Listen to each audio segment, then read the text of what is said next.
To get a Xero tenant ID, you need to follow a series of steps that involve setting up a Xero account, creating an application, and configuring the necessary settings. First, log into your Xero account and navigate to the Xero developer page.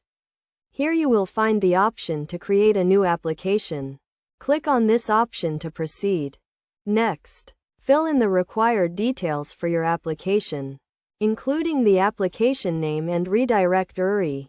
The redirect URI is the URL that Xero will redirect after authorization, so make sure to enter a valid URL.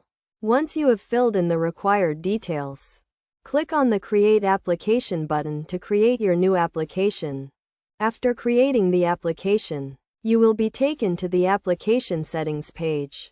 On this page, you will find the client ID, which you will need to make API calls to Xero. You will also find the option to add an organization. Click on this option to proceed. To get the tenant ID, you need to authorize your application to access your Xero organization. To do this, click on the Authorize button and select the organization you want to authorize.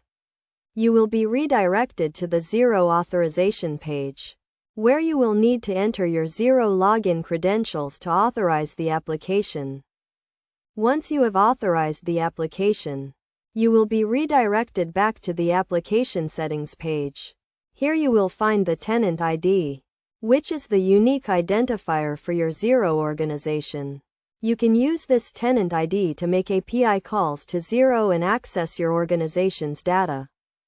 It is essential to keep your tenant ID secure, as it can be used to access your organization's data. Make sure to store it in a secure location and do not share it with anyone.